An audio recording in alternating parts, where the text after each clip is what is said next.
Good afternoon. Welcome to the National Press Club. Our guest today at very short notice is the member for Blaxland, Paul Keating, who is perhaps the most prominent backbencher under the Westminster system since Winston Churchill. Mr. Keating entered Parliament as member for Blaxland in 1969. He was Minister for Northern Australia briefly in 1975. He was Treasurer in the Labor government from 1983 until June this year, when he resigned after an unsuccessful challenge to the leadership of Bob Hawke.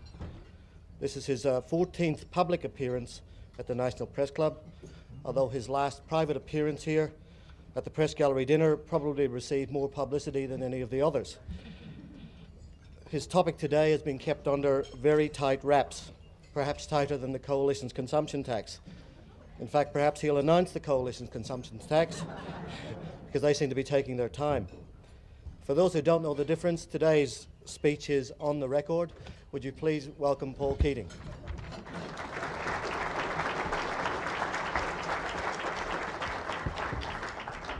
Thank you very much, Mr. President. I'm so glad to be back, I can assure you. It's just overwhelmed me, this invitation to the Press Club to meet you all again. It reminds me of the words of that song, "You are so nice to come home to." And thank you for coming in such numbers. Well, what I've got to say to you today is quite long by Press Club standards, and I'm quite happy to extend the time therefore for questions accordingly. It's a subject on Commonwealth-State relations in the context of the Premier's Conference, a subject which I've had a long and abiding interest, that is not so much the conference but the subject matter behind it. And even though I know many believe or suggest that when I speak about subjects I speak with other motives in mind, let me assure you on this occasion I believe I have an interest, a right and an obligation to speak about this subject as it is a subject of national moment. Now, because the Press Club does provide the opportunity to air matters of substance like this matter, I would appreciate the preponderance of the questions being on the topic. Now, I know there are the certain obligatories and the mandatories, and we will try and do justice to those. But the nation must get a look in too, and this subject is a subject of weight.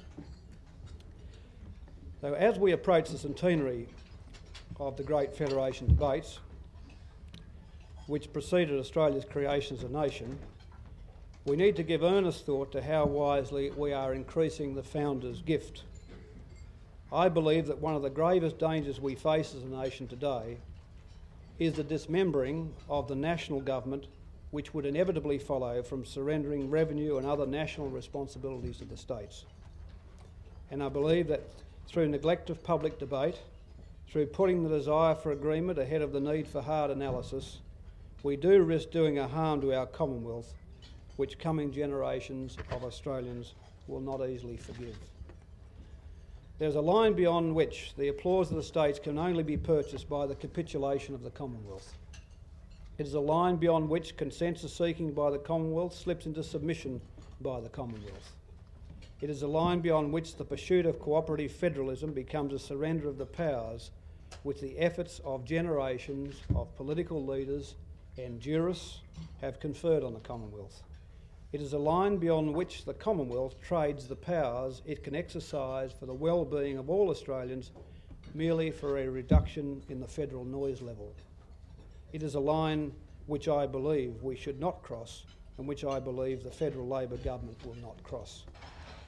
Next month's special Premier's Conference is to be devoted to remedying, amongst other things, what is now often referred to as vertical fiscal imbalance. I've always thought that clumsy term misleading and designed to be misleading. It assumes as a fact an interpretation which I think is extremely dubious. It implies there is a widely known and universally acknowledged design fault in our federation. The term simply means that the national government raises a great deal of the money that is spent by the states. To my mind, that is no imbalance at all. It is not a design fault, and it does not require remedying. It was deliberately built into the Constitution by the founders, developed by successive national governments and by the High Court, and bequeathed to us today as something we should prize and fight to keep, rather than something we should throw away in the name of federal-state cooperation. The founders gave to the new Commonwealth the duty to collect the excise and customs, then the main taxes, and return the surplus to the states. The founders forbade states from imposing their own excise taxes, and at that time there was no income tax.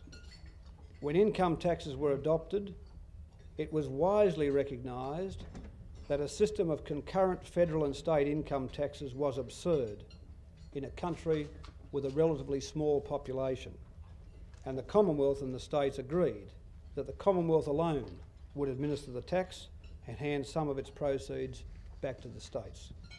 The High Court first upheld the validity of the scheme in 1942, and 50 years later it remains the backbone of federal-state relations. As in the original Federal Compact, the Commonwealth collects a single uniform tax and passes a large part of the proceeds back to the states. This year, nearly 50% of personal income tax will be handed back to the states. Over half of it is untied grants. I've long believed that an essential Commonwealth job in Australia is to manage the size and shape of the public sector, and it can only be done if, in the end, the Commonwealth has the power of the purse. I've long believed that an essential Commonwealth job is to even up the revenues of the individual states so that the quality of public services should be similar from Darwin to Hobart and from Perth to Sydney. This too depends on the Commonwealth having the power of the purse and not the states. But far more fundamentally, I've long believed that our unity as a nation, our success as a federation, our future as a relatively small trading nation in a very great world also depends on the national government having the power of the purse and not the states. The Constitution comprehended no concept of a national economy. Economic management has had to develop from the Commonwealth's power over revenue and the creation of a monetary authority. The national perspective dominates Australian political life because the national government dominates revenue raising, and only because the national government dominates revenue raising.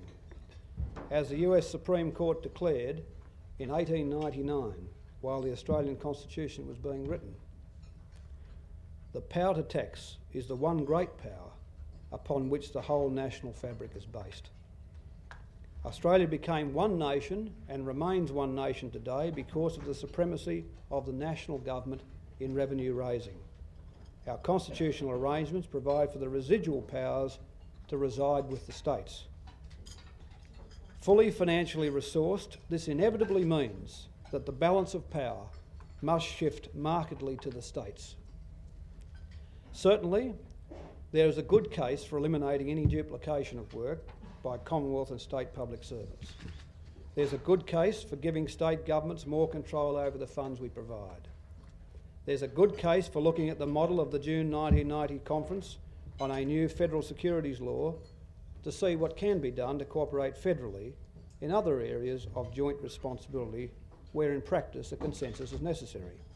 There's a good case for looking at what state governments and the Commonwealth government do and making sure that there is indeed a national dimension which justifies the Commonwealth role. There's a good case for the Commonwealth to provide incentives to encourage the states to run their business enterprises and public utilities more efficiently.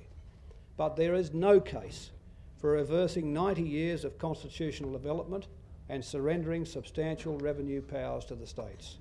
There is no case for the Commonwealth to injure its ability to manage the national economy or for it to diminish its ability to remedy national shortcomings. There is no case for the Commonwealth to renounce its interest in education or housing or any other area where there is a national dimension as well as a state and local dimension. And there is no case to allow a state a veto over Commonwealth actions in areas of concurrent interest such as the environment or to be compromised in areas like Aboriginal affairs.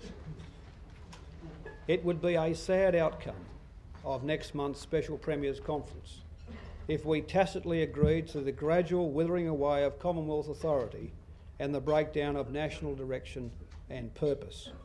It would be a sad outcome of a Special Premiers Conference process dedicated to removing government-imposed obstacles to national efficiency, economic efficiency, if its result was to allow the creation of 7 income or sales tax systems where there was only one before. Far from being a micro-reform, it would be a macro disaster. It would be a sad result if, in the name of cooperative federalism, the Commonwealth came under increasing pressure to renounce its authority to act where it sees fit in matters like the environment, or to have its clear power over Aboriginal affairs compromised. That too would set good government back, not advance it. It would be a sad result if the national government came under pressure to limit its interest in areas of policy like education, roads and housing, where the states have the predominant role but where there are obvious national aspects. We in the Labor Party could not welcome such a repudiation of all our party has stood for in a century of nation building. I could not welcome such a repudiation of all I've fought for and believed since I came to federal Parliament 22 years ago. I can well recall being pleased when John Gorton had the courage to end decades of federal deference and declare Commonwealth's power to the high water mark. His Liberal and National Party colleagues never forgave him. As a new Labor backbencher, I was delighted when Attorney General Tom Hughes successfully prosecuted the 1970 case restoring the corporation's power of the Commonwealth. I called him at his home to congratulate him. I admired Gough Whitlam for his unhesitating drive in enhancing the powers of the Commonwealth. In my 8.5 years as Treasurer, long before the Special Premiers Conference process began, I unambiguously opposed Commonwealth action that might have had the effect of surrendering to the states any of the revenue-raising powers of the national government. But make no mistake, the dismembering of the national government is exactly what the New South Wales Premier and his allies are seeking from the next Special Premiers Conference. Mr Greiner wants new tax authority for the states and for the Commonwealth to retreat from many other areas of responsibility. And it is exactly what the federal opposition is after. It is the same agenda as Malcolm Fraser had, and he said as much last week. Dr Hewson and Mr Greiner have no disagreement on winding down national government and handing important responsibilities, including over revenue, to the states. Well, I want to tell them something today as clearly, as strongly, as resolutely as I've ever said anything in public life. It's not on. As Mr Greiner will discover at the Special Premiers Conference next month, no federal Labor government will sell out the national authority of the Commonwealth for a reform of road transport, as important as road transport is, or for an agreement by the states to recognise each other's product and professional standards, as important as that agreement is. This would be advancing a step and retreating 100 years. Mr Greiner will discover this next month. And at the next election, Dr Hewson will discover that the Australian people are not prepared to reverse 90 years of constitutional development in this country and rip out the powers of the Commonwealth. I make no apology for stating it plainly. The truth is that we are at a more decisive point in the development of our federation, of our national government, and our abilities to succeed as a nation than most people realise. The pursuit of the national goals which Australia must set itself in the 90s depends on the integrity and authority of the national government. This in turn depends on its authority to manage the national economy through its predominance in revenue collection and its ability to monitor and, if necessary, improve our performance in areas as diverse as education, Aboriginal affairs and the environment. It is wrong that we can be within 5 weeks of a landmark Special Premiers Conference at which these great issues of Commonwealth and state responsibilities are to be decided, and there has been almost no public debate about them. We've quite rightly prepared ourselves for a vigorous national discussion on whether we have a national goods and services tax. But we've barely noted the more far-reaching proposal to add 6 new taxes and change the way our federation works. 100 years ago, our nation rang with vigorous debate on the form of Australian federalism. Today, we leave it up to public servants.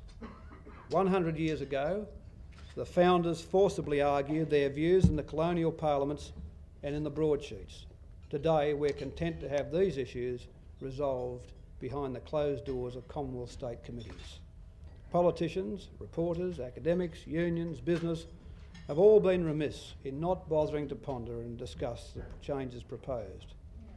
When we wished to change the tax system in 1985, we had a white paper and months of national debate. But in the run-up to what is billed as, and may well be, the most important federal-state conference since Federation, we've had nothing but a few press reports on rumoured changes. I do not think these are issues that can be decided behind closed doors by committees of Commonwealth and state public servants. I do not think we can leave the custody and care of our constitutional inheritance to officials. They are issues for all of us. They are decisions which will importantly influence the lives of future generations. If we're going to fundamentally alter the way this country works and do it in a way that sticks, it has to be with the informed consent of the people after full public debate. This is such an important issue, and there's been so little debate.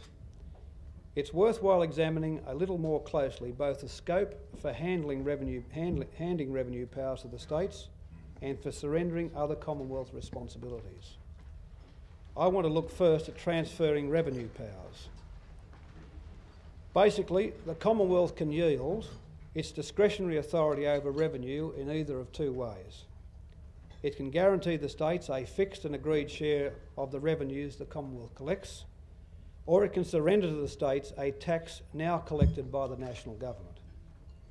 In the first option, we retain a single major tax. In the second, we allow the creation of 6 new taxes. I want to look at each in turn. Excuse me.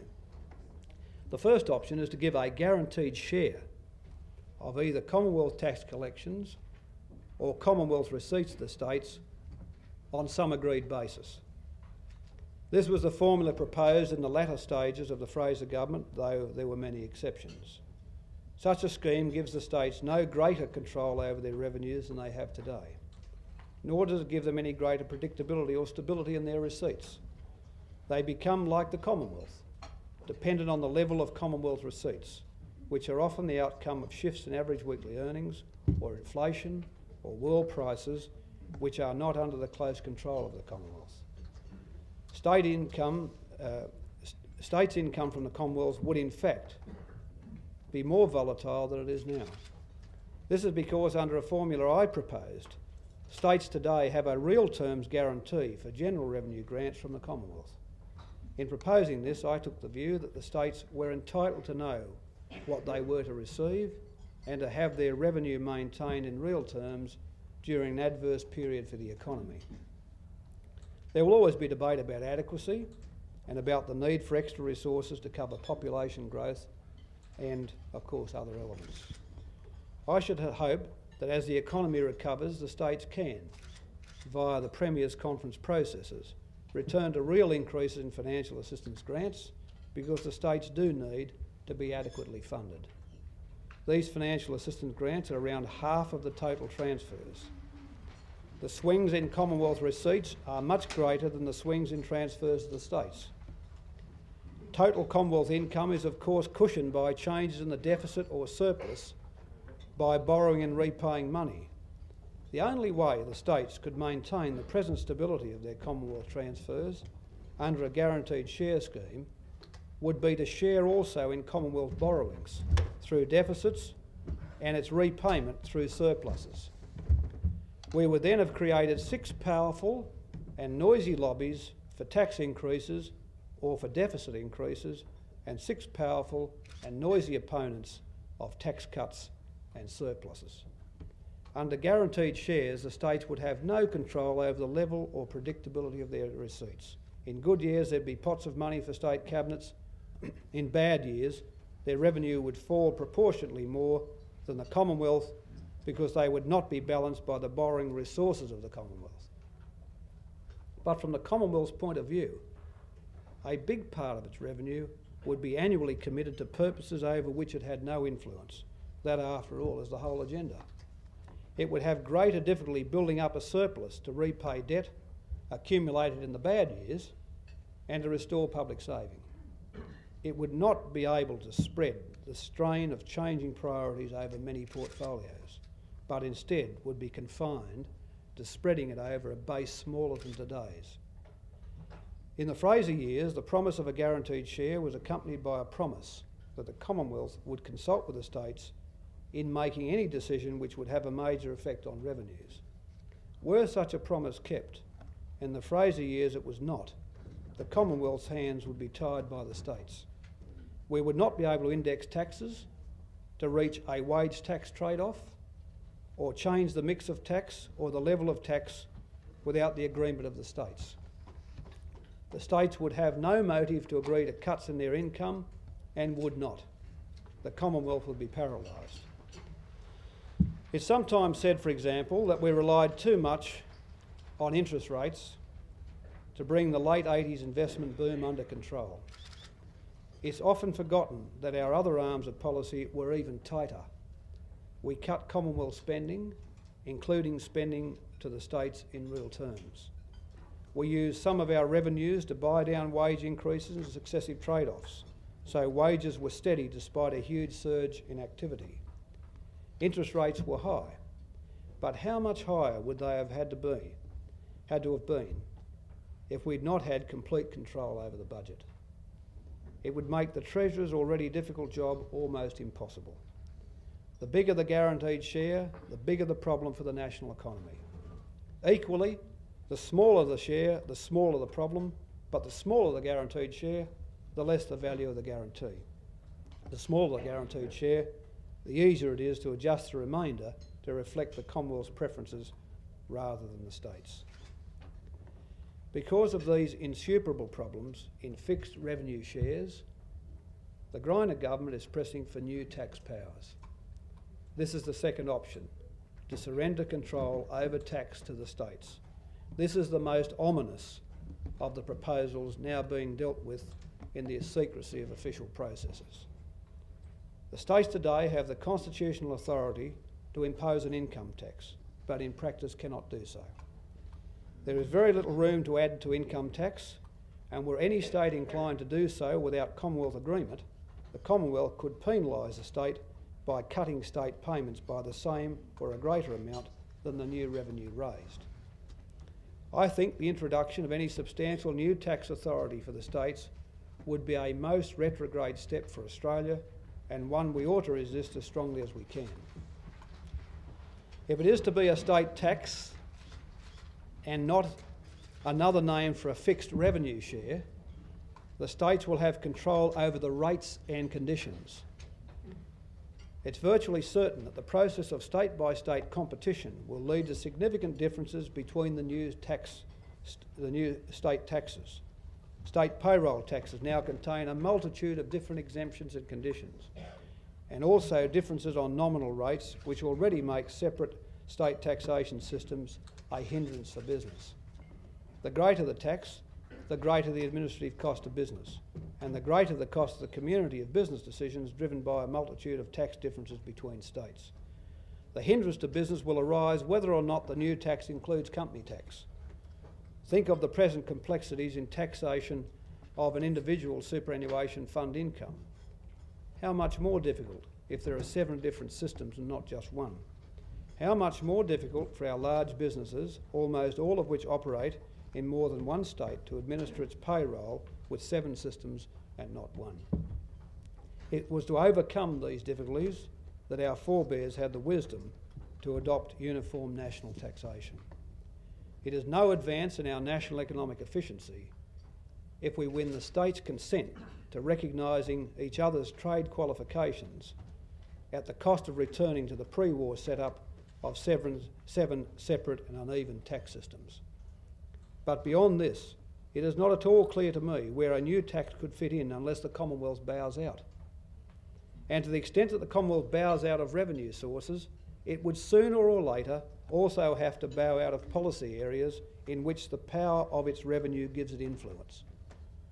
It is of course impossible to ask a federal Labor government to either levy on the state's behalf or allow the states to impose a goods and services tax, which the Commonwealth quite rightly refuses on equity grounds to levy itself. And were any federal government to contemplate doing so, the arguments against having large state-by-state differences in the prices of a wide range of products are both completely clear and overwhelming.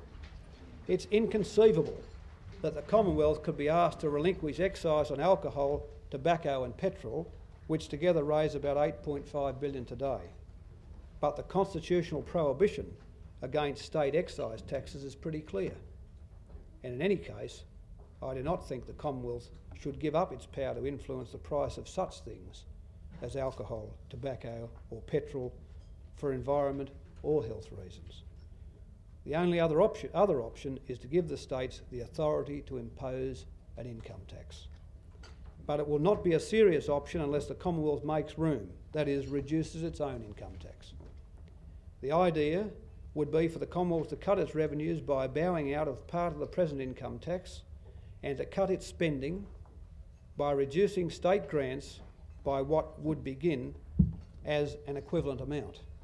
Each state would then introduce its own income tax or piggyback on the Commonwealth tax by adding a surcharge. As an illustration, if the Commonwealth agreed to transfer $10 billion in revenue capacity to the states, and that's under discussion, it could be realised by the states putting a 20 to 25% surcharge on the federal income tax paid by people within its borders, or by charging a flat rate tax of around 5% on the income of people within its borders. In both these cases, the tax could be collected by the Commonwealth. But exemptions, the actual level of the tax and so forth, would all be determined by each individual state, and we would expect important differences to soon emerge in the income tax paid by the people of Queensland, say, and the people of Victoria. Some states will want high taxes, some low. Some will want a flat tax, some a progressive tax. Some states will want to tax income derived from capital gains, some will not. Some will want special deductions for farmers, or for the rich or for the poor. Some will want the same rate to apply to everybody. Some will agree to special deals for incomes derived from a highly desirable development which may threaten to go to another state. Some states will resist the pressure. Despite the administrative difficulties, some states may wish to introduce their own rate scales or even set up their own taxation offices. Others will continue to piggyback on the Commonwealth. We would very soon find ourselves with a myriad of state tax differences. We would have set Australia back half a century by surrendering the great advantage of uniform national income tax. And more importantly, we would have begun to gut the Commonwealth. This is where the second element of the Greiner plan comes in. Mr Greiner is astute enough to know that revenue is the key, and that once revenue goes, other powers and responsibilities will quickly follow. In his view, the national government should not only surrender revenue, but surrender its right to act in many matters which successive Australian governments have made part of the national government's job. The Commonwealth would not only lose control over the national economy, but also lose its existing ability to influence what happens in the hospitals, in schools, on road construction and housing. It would lose its ability to act independently in areas like the environment. It would mean a withdrawal of the Commonwealth from the areas of responsibility typical of the national government in a modern advanced nation. Well, I can take a punt on the chances of this part of the Greiner agenda too. It has no chance. It's not on, not for the Labor Party, not for the Australian people. Now, I've sometimes seen the view put recently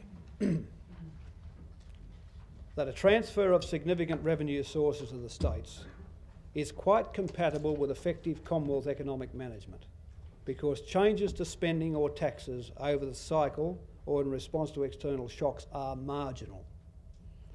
I don't recall anyone in Treasury putting this view to me while I was there, and as you know, I was there a long time. though it is sometimes said to have Treasury's authority today. The problem is that a revenue transfer which is worthwhile for the states is no longer marginal for the Commonwealth. And any transfer which diminishes the income and spending base of the Commonwealth makes fiscal policy changes, increases the difficulty for the Cabinet. It compounds the Cabinet problem. The required swings in Commonwealth income and spending would be a higher proportion of Commonwealth income and spending because so much revenue will have been transferred to the states. And because the states could now more easily offset Commonwealth changes in income and spending, that is because they have more money, the absolute changes required in Commonwealth income and spending for economic management reasons would have to be that much greater. This may sound confusing, so let me give you a practical example. Mr Greiner wants at least an additional $10 billion in revenue-raising powers for the states. A $10 billion transfer is 2/3 of the financial assistance grants currently paid to the states. It would leave less than $5 billion of room for the Commonwealth to adjust its grants to the states for national policy reasons while exercising the fiscal equalisation mechanism. It would increase by 50% the tax base of state governments. It would bring the tax base of the states so far up and the Commonwealth so far down that a relatively modest tax change on the part of the states would entirely offset the operation of the cyclical stabilisers built into the Commonwealth budget. In relation to the size of the automatic stabilisers these days, it is very large indeed. It is more than 3 times greater than the expected cyclical swing in Commonwealth tax revenues between 1991 and 1991-92. And it is very much greater than the entire cyclical swing between surplus last fiscal year and deficit this fiscal year. A transfer of this magnitude would, in my judgment, gravely diminish the power of the national government to manage the Australian economy. It is very large, not only in relation to the size of the automatic stabilisers which come into play during the economic cycle, but also in relation to the structural changes in revenue and spending we need to make to respond to long-term pressures on the economy. From 1985 to 1990, we were bathed in blood at every Premier's conference as we tried to cut back on the national public deficit, the net public sector borrowing requirement. Remember the net PSBR? Well, I'll never forget it. Every year we chopped back, and in each year the states found some new money in another hollow log. After 4 years, we finally succeeded in reining them in, and only just in time because the private sector investment surge was already upon us. With a substantial transfer of revenue powers to the states, that 4-year-long battle could never have been won. A $10 billion shift to the states would have required huge Commonwealth savings to have had the same effect on domestic demand. It would also substantially remove the states from the long-term fiscal disciplines which needed to be imposed by the Commonwealth at that time. And let us remember that in losing all or part of its power over state grants, the Commonwealth also loses its power over state borrowings.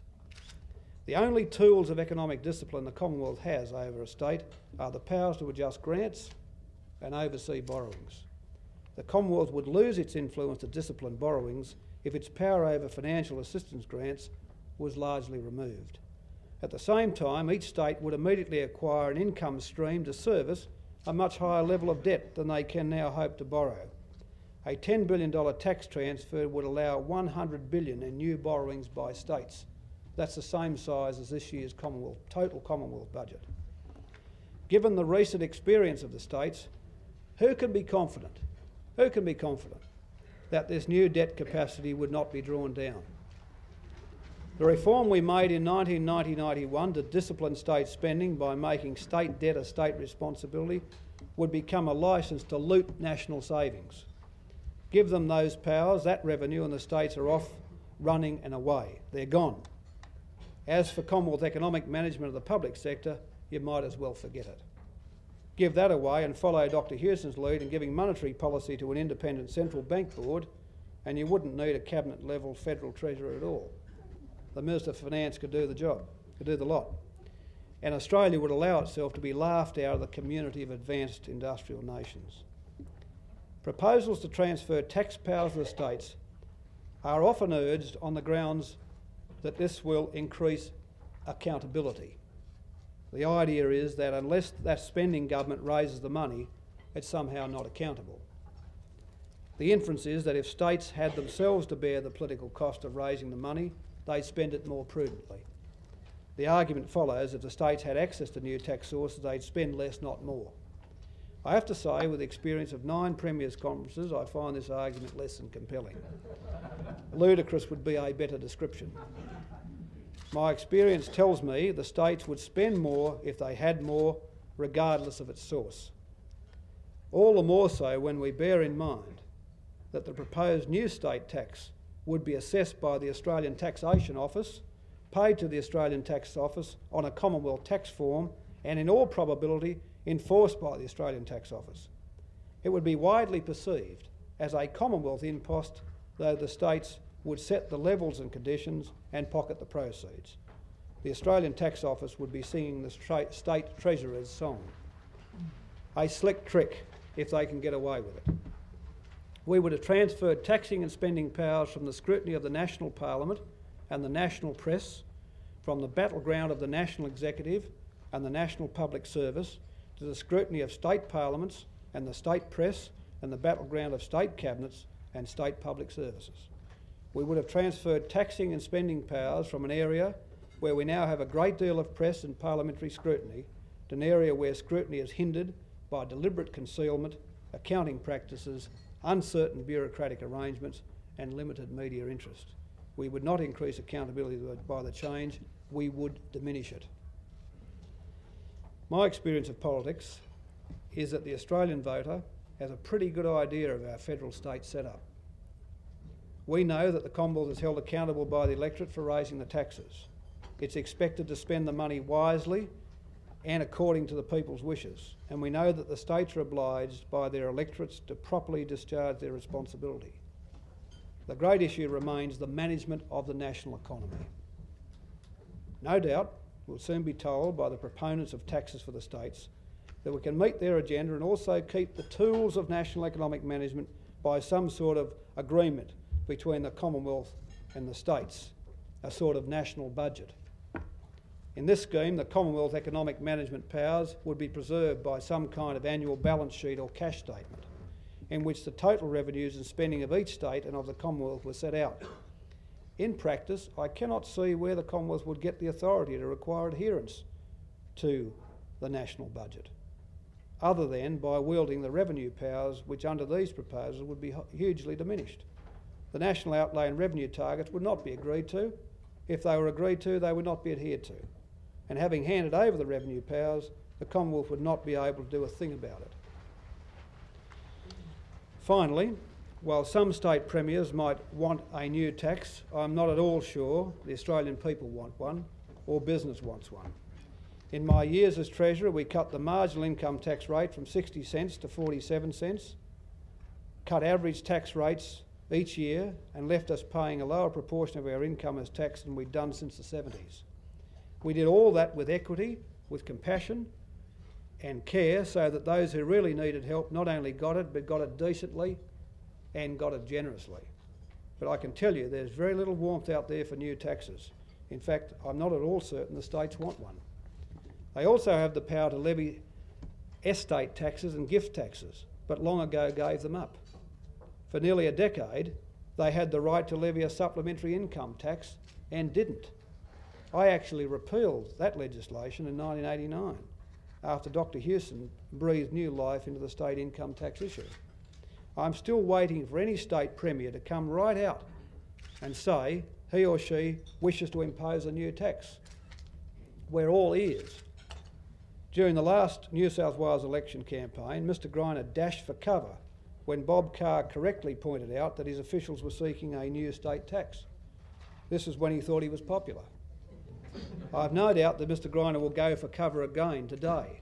Farther, faster and deeper. We will not even be able to find his tracks. We will not get an answer, but the question is still worth asking. What do you really have in mind, Mr. Premier? A 25% surcharge on the citizens of New South Wales? A 5% flat tax on the income of the people of New South Wales? More? Less? When do we learn what has been going on behind those closed doors, Mr Premier, before the deal has been done or after. I want to conclude by laying out a framework for thinking about federal-state relations which, in my experience, better fits Australia than the rigid managerialism which has come to dominate some official thinking. This managerial view is that there is revenue on one side and responsibilities on the other. When we talk about which level of government should have which particular responsibility and how to match the assigned responsibility to the assigned revenues. For convenience, we might call that the Grynham model of Australian federalism, though it has some proponents within the Commonwealth bureaucracy as well. I have already made it clear that I think it is the wrong way to think about Australian federalism. First of all, we cannot put revenue on one side and responsibilities on the other, because the collection of a large part of the revenue is itself a responsibility. Indeed, it is one of the most important of the national government responsibilities and the key tool in managing the economy and designing the economic structure of the country. More importantly, the power of the revenue in making our constitutional arrangements work is the glue that binds the Federation together as a nation. While I agree that local and state and federal governments should do different things, the distinction between what they do now does not always or even often follow the traditional definitions. There is a state and federal dimension to education, a state and federal dimension to health, a state and federal dimension to social security. I do not think it's a bad thing at all that the community can press the federal government to do something which a state fails to do, or press the state government to do something which the federal government fails to do. As we grow and mature as a nation, we'll need more diversity and not less. But if we are to meet the economic challenges of the decade and of the new century in a global trading economy, we will also need more central authority to shape our economy and not less. The Australian Constitution was designed far more along these lines than in accordance with the Grynham model. I'm far from being an evangelical centralist, but as a general rule, I think the Commonwealth should retain authority to intervene in any policy area where lack of compatibility between states presents a serious social or economic barrier, where our performance falls short of national or international standards and clearly needs to be improved, or where for some other reason the issue is clearly best decided or administered by the national government. I think most Australians would agree with me. The Grynham model has its adherents among state public servants and their Commonwealth emissaries. I do not think it has the support of the Australian people. That leaves plenty of things for state governments to do and plenty of autonomy and authority to do it, and with proper resources.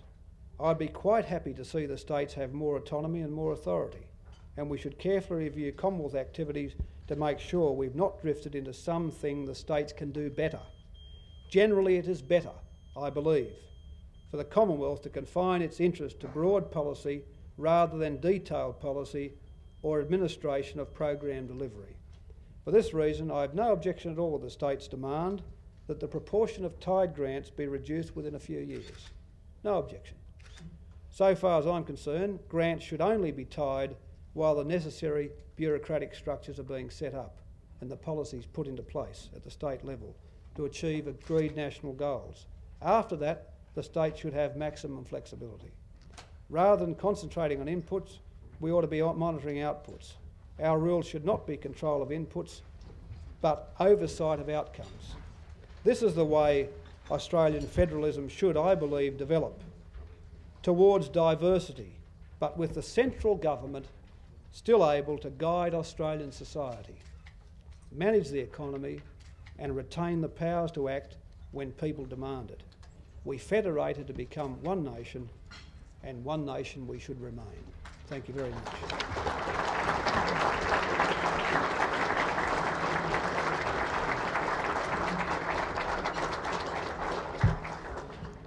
Thank you, Paul Keating.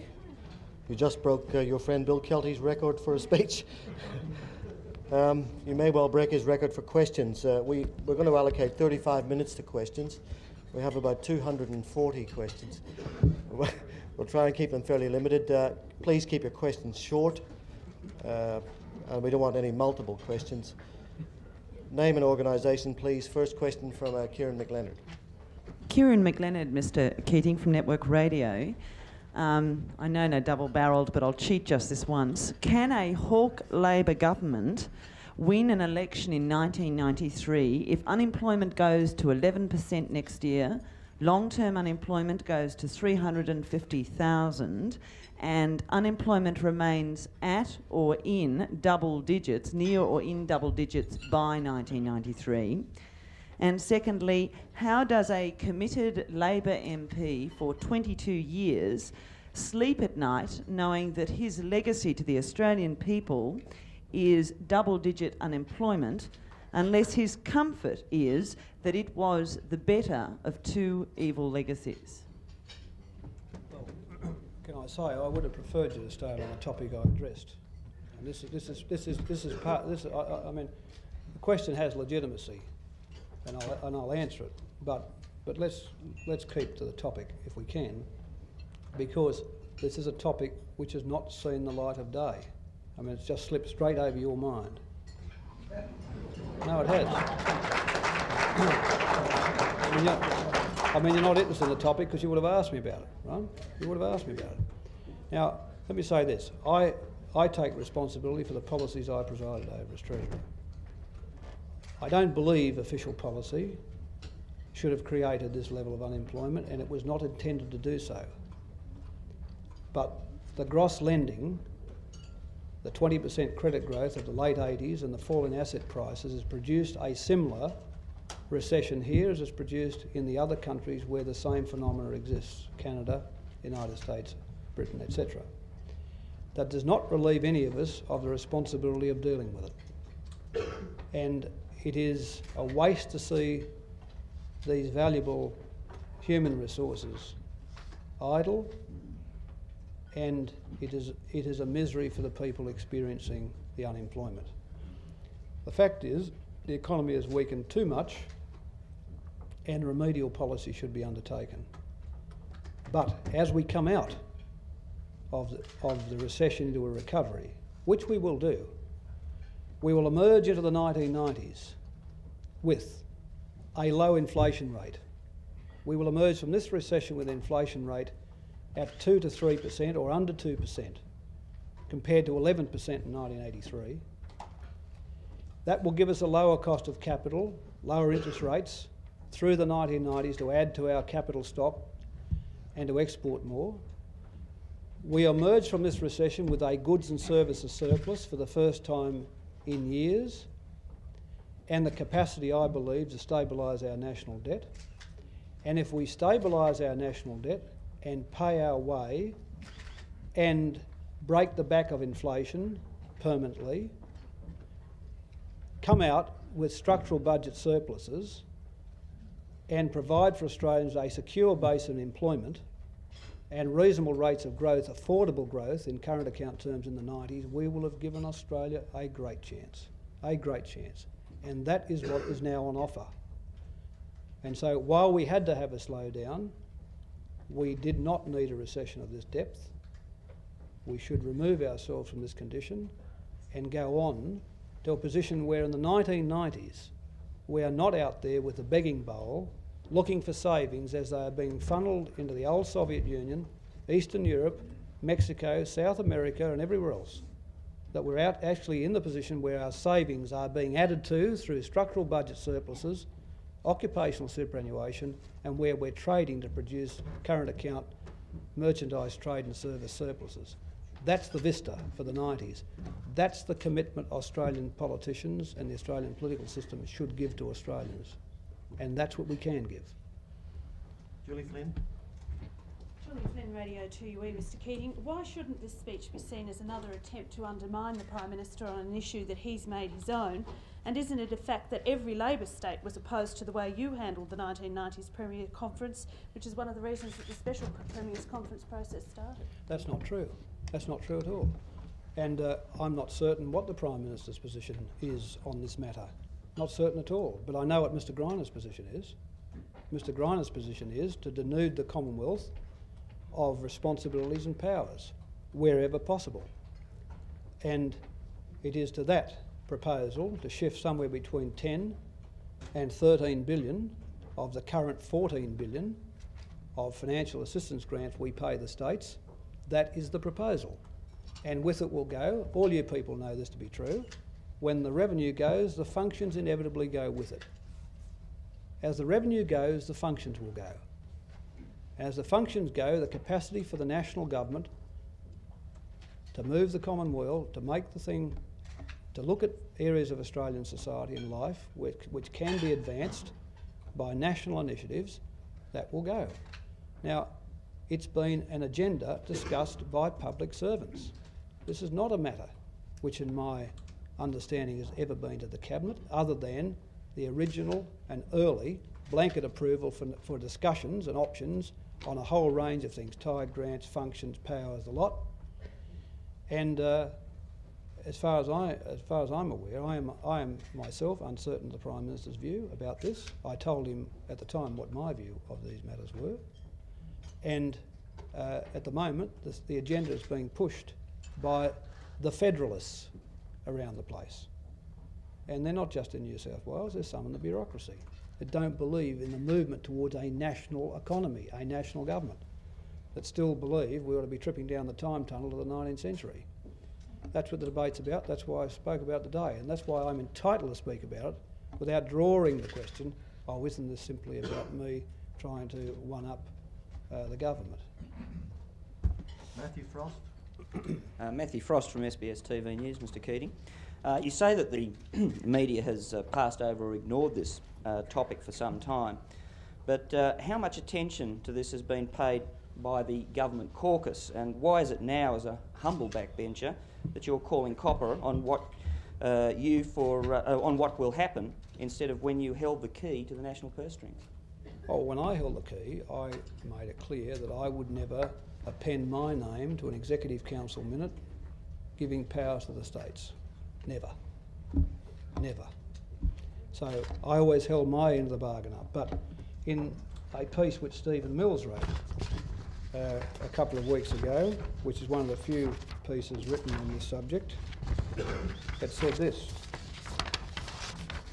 at the Special Premier's Conference in July, the Commonwealth cleared the way for change when it reversed its view that a reduction in the fiscal imbalance would lessen the capacity of the Commonwealth to set macroeconomic policy objectives. This reversal, which coincided with the appointment of Mr Keating to replace Mr Paul Keating as Treasurer, is regarded by the states as a crucial turning point. Now, I don't know what the Treasurer's view is, or whether that report is an accurate reflection of what's happened. I can only say, in answer to your question, up until the time I left, I was well across this matter, but because nothing had come to fruition, there was no point in going to the Cabinet. But the matters are now got to a level of discussion and specificity of detail which will inevitably bring on a Cabinet and caucus discussion, as it should be. Tom Connors. Tom Collins, Canberra Times. Mr Keating. Mr Keating, your speech stopped just short of saying get rid of the states. I know this is a pipe dream, but many people of eminence have made this view in Australia, including an ex-Governor-General. Do you think that could ever be possible in this country, even if it's a aim for the next tricentenary? Well, Tom, look, the speech doesn't say get rid of the states, to be honest. What it says is they have a proper function to discharge at a level of government which the Commonwealth can't hope to discharge, services, particularly in remote regions of Australia, and where they need to be properly resourced. But in a nation of 17 million, should we be moving to a national economy? Should it be more clear that there can be the operation of a national economy, and in our international circumstances, is this the best way to go, or a devolution back to a structure which provides more resourcing to states and therefore more independent power for states? Now, I say in that, from my perspective, there's only one direction to go. And as we have now exposed ourselves to the world by removing exchange controls and cutting tariffs, so we'll have a free flow of funds and a free flow of goods in the 1990s, to not have a national economic policy capacity is, I think, to sell Australia short. And that's not to say states don't have rights and prerogatives. I think they do. Now, where they'll be in the tricentenary, I don't know. But one thing I do know, I don't believe now is the time to be going back down before the war to dual taxation systems and reinforced power for a structure when the design issues, the design elements of the federal constitution in relation to the main taxes which then existed, excise duty and customs, was for the Commonwealth to collect it and hand it back. I'm quite certain had there been an income tax, that would have been the design choice then as well. Jeremy Thompson. Jeremy Thompson from the Canberra Times also, Mr Keating. I addressed my question to you as a former cabinet member, and as such, in those days, of course, you were involved in foreign policy decisions, and you were actively involved in trying to get to the head of the cabinet table at this time, I would suggest. How far should Australia go in maintaining good relations with its neighbours? Do we go so far as to distance ourselves from any media report that could be seen to be unfavourable to that neighbour? Well, I don't particularly think that it is prudent or in Australia's national interest for organs of the Australian press to gratuitously offend the head of state or head of government of another country. Now, we do these things. I don't think they are wise in the doing. That's not to say that there shouldn't be adequate and proper reporting of events in Australia. But often gratuitous and bruising opinion is offensive to people who don't operate systems like ours, in a plural society like ourselves.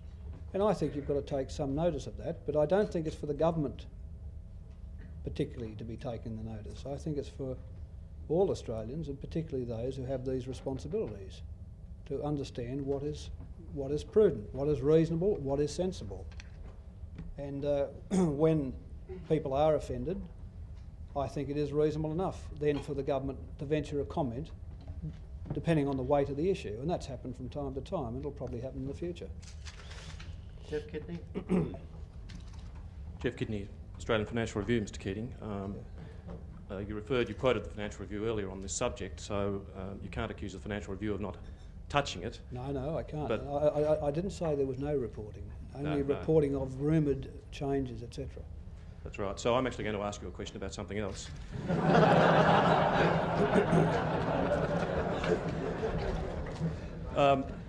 Do you agree with... turn it a bit of form, Jeffrey. You are the Bureau head after all, the Bureau chief. Do you agree with Ralph Willis when he says that because of the legacy of debt that we carried from the 80s, and because we still have a relatively narrow productive base, that the margin of risk in economic management in the 90s is greater, or is smaller actually, than the 80s, and therefore that the labour movement has to accept a slower rate of growth and a slower rise in employment levels than it experienced in the 80s?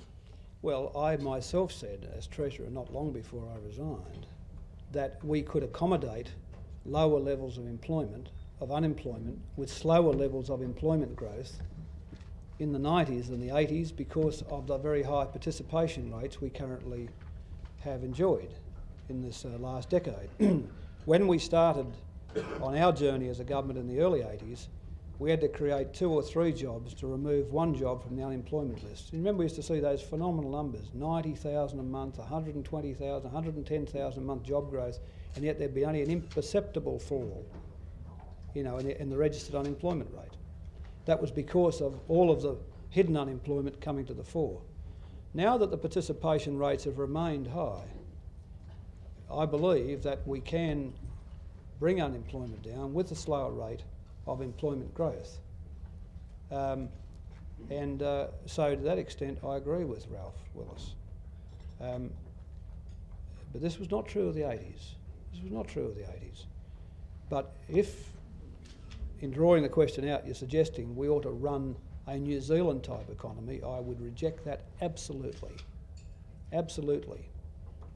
I'd need to check this number, but I think it's true. We had more growth in the 80s than there is GDP in the New Zealand economy. I mean, check it for me, but I think it's true. And that great waste of human and physical resources is nothing a Labor government could ever do. And that's why I've always rejected that New Zealand Labor view. Always, always. But can I also say about our longer term economic condition, we have now exported our heads off all through the 80s. Literally exported our heads off. The problem for us was we imported our heads off in the late 80s. And now we've stopped importing our heads off, the big trade, merchandise trade surplus is opening up. And that's where the goods and service surplus is. So if we could, and we can't, but if we could split the old debt off now, we are now paying our way in terms of goods and services. What we've got to service the net income deficit from the old debt. We can do this in 3 ways. Getting better prices for our produce, and if we return to late 89 prices, that would already go stable. The whole equation goes stable. Or produce more and import less, or invest abroad, as we have done. You've got to remember this, that our private onshore debt is 100 billion. 63 billion of that was borrowed to put 63 billion of assets in Asia, North America and Europe. Or put another way, had we not put those assets offshore, our onshore debt would be 37 billion. Now, sure, that would not then generate a question like this, but would we have done Australia a favour in the year 1995 or 2000 or 2010 in not having places in these markets where market access may not be easy in the future? And I believe we have. See, we were borrowing 130 or 140% of our current account debt to pay for the placement of that equity offshore. And that will produce a dividend stream all the way through the 90s. Now, it may not one-for-one countervail the interest stream, but it's going to be a very big part of the equation for international assessors of Australia. So when the international assessors assess this country, they'll look at stock of private onshore debt, stock of private offshore assets, and they'll make the judgment. They'll look at are we adding to debt from trade? No. No. Have we repaired the hemorrhage of debt from trade? Yes. Have we overcome our seeming endless incapacity for high inflation? I would say yes, and I think they'll say yes. And therefore, will they fund us at rates of interest which will let Australia grow? I think the answer that's in the affirmative. But if we were to blow our brains out with a growth binge, which then sent the imports flooding again, then I think that would be cause for concern. But who's going to be supporting that policy? I mean, who's going to be supporting that? I mean, Dr. Houston and the boys don't have the scorched earth policy, no accord, high interest rates alone, no incomes policy to hold wages down. And my colleagues, I don't think are going to embrace that policy. So I think Australia, in terms of its structural change, has been progressing very, very fruitfully through the 80s and into the 90s. Now, the recession, which came from the boom, we couldn't foresee, and the collapse in asset prices and the need to moderate those imports has taken people's gaze from the longer term structural change. But look at those export numbers in every national account. Look at those charts, they're just straight off the page. And that's what will, in the end, give us the position where we've not got the begging bowl out in the 90s looking for savings. Peter Harcher. Peter Harcher of Sydney Morning Herald. Mr. Keating, you've spoken in recent weeks about the need for stimulus or a kickstart to the manufacturing sector. No, I haven't. No. Just understand, you've got to understand what I say, dear boy. Well, this is Wally Curran's understanding of his conversations with you. No, well, you don't know Wally Curran, so why can you assume what Wally Curran knows? Well, people have all sorts of conversations all around the country. Well, you don't, but you're not a confidant of Wally Curran's. Now, you might have other confidants. Go on. Well, I don't want to spoil your question. Well, on the contrary, you've helped to refine it. But well, can you tell us specifically what you have in mind in terms of the regeneration or renaissance of manufacturing and the economy generally in Australia? there have not been many specific ideas you've given so far, but now that the country's in recession, there's an almost desperate search for curative ideas. Can you tell us some of your ideas specifically? If they're not ideas that you supported while in office, can you tell us why not? Well, the curative ideas are one of exposing the Australian economy to international competition, the thing which has driven everything I've done as Treasurer. That was after making Australia free as distinct in terms of the flow of funds by the removal of exchange controls, letting funds go to bankable parts of the economy via deregulation. The next cure was to take the tariff barrier down. And the tariff barrier started with the May Statement of 1988, the phase down, and was continued with the March Statement of 1991. And by 1997, we'll have a 5% rate of tariff on manufactured goods, 15% on motor cars, and I think from memory 20 or 25% on clothing, textile and footwear. It is basically that renewal of competitive spirit which will in the end guarantee the longer term competitiveness and soundness for employment of Australian manufacturing. And the policy has been very successful. We are today, manufacturing production is 40%, 40-odd% greater than 1983. It's 80% greater. Manufacturing production is 80% greater than the middle 70s. Manufacturing exports have climbed by 300% since 1983. Merchandise exports have grown by 200% since 1983. Service exports have grown by 300% since 1983. In other words, we're leaving the old industrial archaeology behind and we're going to rejoin the world at a great pace. That's where those exports have come from. That's where the rebirth of Australian industry is. But that's not to say that there will not be adjustment problems, and some of those adjustments are going to fall hardest on some places. And we're seeing some of that adjustment falling very hard in Victoria, which has been a traditional manufacturing centre in this country. So what I've said in relation to activity, and I think you're confusing what I've said about activity and about structures. What I'm saying about activity is activity has got too low. And I believe there should be a further reduction in interest rates to stimulate activity, and a general understanding on the part of the public that the government also believes that activity should be lifting or lifted. And but I'm already on the record on that. Glenn Milne. Glenn Milne from The Australian, Mr. Keating. If, as you allege, the taxation level of the new federalism debate is being driven by federal and state bureaucrats, what do you think the Prime Minister should now do to get that debate back under control? And how do you think the federal ALP caucus will react if he doesn't do so? Well, I don't know. So far, the caucus has had one minor cursory discussion of this matter. That's all. On the matter I address specifically. Well, absolutely cursory discussion. There will be obviously further discussion on the subject. So I don't know how the caucus will react to it. As I said to you earlier, I'm not sure what the Prime Minister's view will be.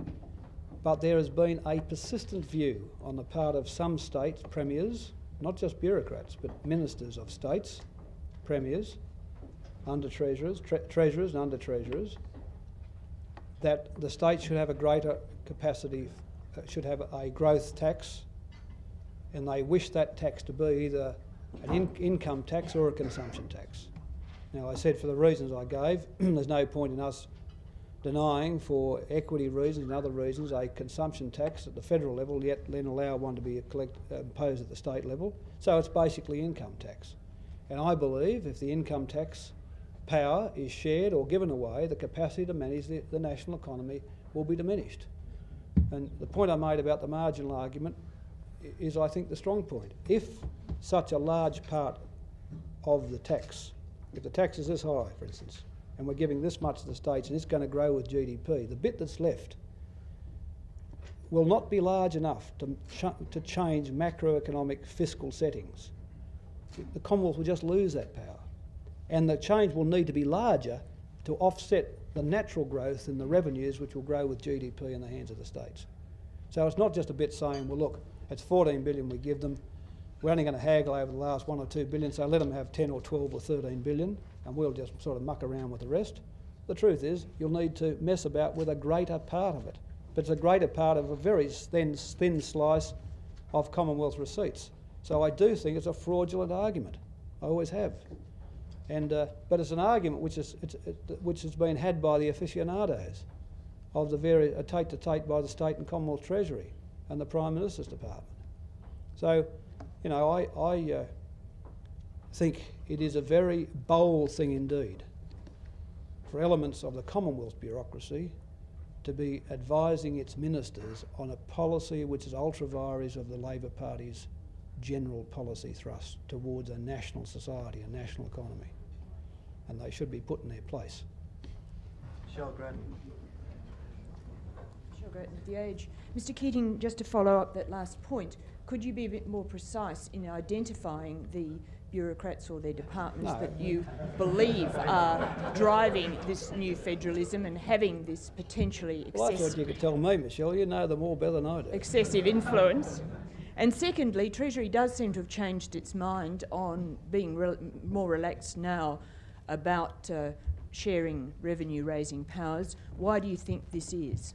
I can't understand this because never in any of the years, I can say I was Treasurer for 8.5 years, I never ever had any advice which ever said to me that we should do anything other than basically, if anything, tighten the Commonwealth's control over national fiscal policy or borrowings. That's where the global borrowings came from, concept, the linkage between global borrowings and financial assistance grants. This was always the advice to me, and I can't understand why that's changed, frankly. I don't think you can identify one part of the bureaucracy, but obviously the Prime Minister's Department has been more, if you like, accepting of the notion of Commonwealth of extra powers for the states than has other parts of the bureaucracy. But where the ascendancy is in the policy discussion, I don't know. The main point is the thrust for it is coming from the states. The states are the pushers here. And the principal one is New South Wales. Tom Burton. Mr Keating, one of those obligatory questions I think you'd expect. You had a very long interest, and I assume you still retain an interest in media and in media regulation. Oh, absolute media junkie, mate. Yep. And of course was one of the prime movers in the cross-media rules, which are now gaining or having a lot of focus. Movers, the prime mover. Well, I think prime mover. You and I disagree on this. But no, well, yes, but you're not entitled to disagree. I notice you've written this. You've said, let me just, before you continue, let me correct this point. You've said that the cross-media rule came from the bureaucracy to the Cabinet. It never did. It came from the Cabinet to the bureaucracy. It never came from Peter Westaway or the Department of Communication. It came from me from a committee of the ministers to the Cabinet, and from there to the bureaucracy. I put it in the bill in 1976. I always believed in it, separating the various elements of the media. Perhaps if I could invite you to look at a draft of a Cabinet submission in April 1985, where it was a cross-media rule incorporated. Well, it would have come from me. Not the sub, but the idea. I won't argue the point, but that submission was actually drafted in Michael Duffy's office. But anyway, they weren't totally offside, only partly offside. Let's not argue that history, though. We now have a sale process of the John Fairfax Group, where these cross-media rules obviously been focused upon. Do you agree that if the Tourang bid, that's the bid that has Mr Kerry Packer as a partner, succeeds in its bid for the John Fairfax Group, it would lead to an unacceptable level of media concentration in the print media? And if so, is it something you think the government should do anything about, or are you still of the view that diversity between the medias is sufficient as a media concentration policy? Well, as I understand look, can I firstly say, I'm not as au fait with these issues as I was, because I'm not now Treasurer. I haven't had these groups speak to me. This is principally for John Kerrin and Kim Beazley, and that's where it should properly remain. But as I understand the matter from reading press reports of it, and there's a lot in the Fairfax newspapers about it, of course, that the Tuareg bid is a bid for the current conglomeration of print, which is owned by John Fairfax and Sons. And while Mr Packer is supposed to be a minority shareholder in that vehicle, I don't think you can then make the link that we have a massive concentration of print, because you know, and I think one does have to there is a qualitative question about whether Mode magazine or Woman's Day is going to be having such an impact as to qualify it for quarantining under another category of cross media. I don't agree that that should be. And can I just say also, just again to get the history right, the old managers of John Fairfax and Sons made a bid for the Herald and Weekly Times,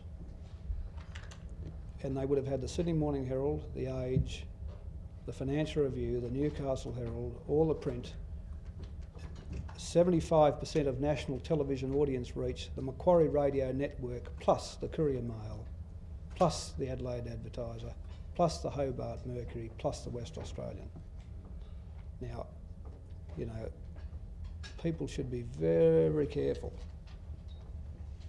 about pointing any fingers on media concentration from any peephole from a Fairfax newspaper.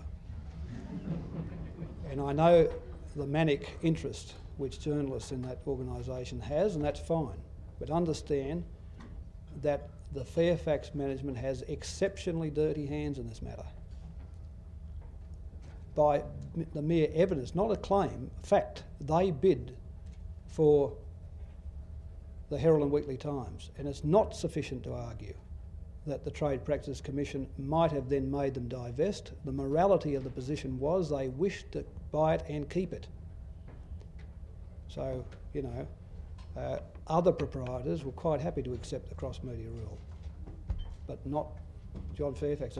Look, it's an ill wind that blows no good. But the great plus we got out of it was that Australia's only and probably ever likely Medici, James Fairfax, has been able, is the only person adequately funded to put a decent national art collection together, support Australian artists, and to tend to our cultural affairs. And I'm sure he's much more comfortable and happier, as he should be, perhaps, doing this than what he was formerly doing. And as I say, depends from which angle you're looking at the recent history of media changes in Australia. Mark Lever, and I'll take two more questions after that. Mark Lever from AAP. We all noted the haste with which this function was organised. I'm wondering really what more you propose to do to push what is obviously a very strongly held view on this issue within the government and the caucus, or are we simply seeing a degree of frustration at being a voyeur rather than a participant? Well, I should have thought this speech had a little more in it than voyeurism, I should have thought. And why not? I mean, why not accept the invitation? It's an open invitation to me. I've used it at my convenience. And there's no point giving notice that I will speak in, 14 weeks and 3 days' time, or 4 weeks and 3. So I use it at the appropriate, what I thought was the appropriate moment. This debate will be on. These matters will be under negotiation in 5 weeks' time. In 5 weeks' time. So were one to wait much longer, the whole thing would be sewed up bureaucratically without anybody knowing until probably at the death. So I should have thought this was the purpose of such a National Press Club gathering, and I hope I'm playing my part in making your club relevant.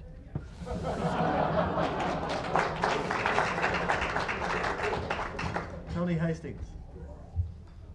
Tony Hastings from Radio Australia, Mr. Keating.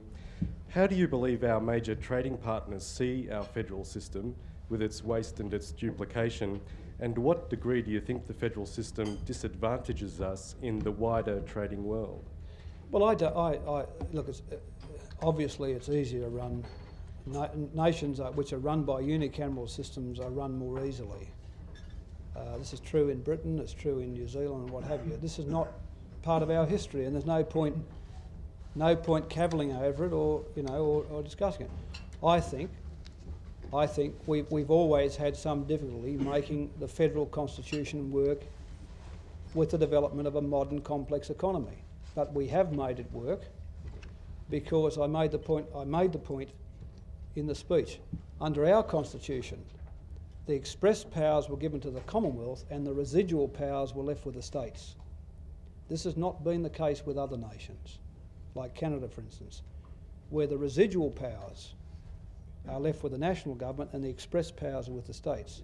So therefore, if the Commonwealth has limited powers, limited by the Constitution and High Court judgments, we countervail the power by a revenue power, by a financial power. And that's how we've basically kept the economic power and the national power developing. And I think we can continue to work in that environment. But I don't think we should weaken it. And I don't think we're thought any less of for having a federal system by our trading partners than they think of the United States or Canada, provided that the nation is alert to keeping the constitutional arrangements working. And we have, meeting the need as the need arises. But in my contention, not weakening those arrangements unnecessarily. Final question from Peter Rees. Peter Rees, the West Australian. Mr. Keating, would you have supported the Medicare co-payment if you'd been Treasurer? And if not, how would you have stopped the health budget from blowing out? And also, do you see criticism of it as a means of funding the Better Cities program as valid? Well, look, I said nothing about the Medicare change, and as you know, I didn't exercise a vote on it in the caucus because having gone to that caucus over 8 budgets and 7 May statements on 15 occasions, I didn't want to be in there making life any more difficult than it needed to be for the government on the issue. But we considered, Peter Walsh and I and others, the rebate question in respect of Medicare on at least 6 or 7 occasions, and on 6 or 7 occasions rejected it. I particularly always pressed Neil Blewett to the point of exasperation on his part in defending the rebate, the 75%, the universality, but in the end I always accepted his view because in the end I thought his view was correct. And that was that the over-servicing or costs came from the on-costs in the system and that we directed our attention to the on-costs like radiology, diagnostic imaging, pathology, etc. I didn't ever believe that we had the principal reason for the growth in services came because of its universality or from bulk billing. If you've got a fee-for-service system, a privately operated, private practice fee-for-service system, and you're trying to hold the servicing down and the national cost down, one of the ways is to have a national health insurance system. But there is a permanent tension there. And the thing that basically gives the Commonwealth an influence in the arrangements is bulk billing. And anything which I think undoes bulk billing undoes the arrangement. So I did not agree, I was not part of the Cabinet discussion and I would not have agreed to change the rebates, but I did not exercise any influence on the caucus debate or in the caucus for the reason I stated earlier.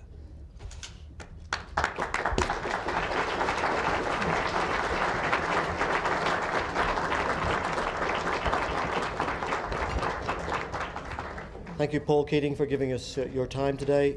If you were to speak here every week for the next 4 weeks, you would have a double impact. You would improve the finances of the club, which are doing fairly poorly, and you would also pass Gough Whitlam and Bob Hawke as the most, as a person who's spoken here most times, and we're quite happy to see that. Paul Keating's love of the 100% polyester press club tie is very well known. I think polyester ties are becoming trendy again. Nobody seems to have any. So we searched around for an alternative token of our appreciation. Abel's of Monica, a small ad here, where Mr. Keating can be seen on some Saturday mornings and other times during the week, was kind enough to find us a new CD, which they believe you don't have in your collection. It's not Placido Domingo. It's not even Paul Lynham. It's actually Vladimir Horowitz, and he's playing Schubert and Schumann. And we'd like to present this to you for speaking today. Thanks very much.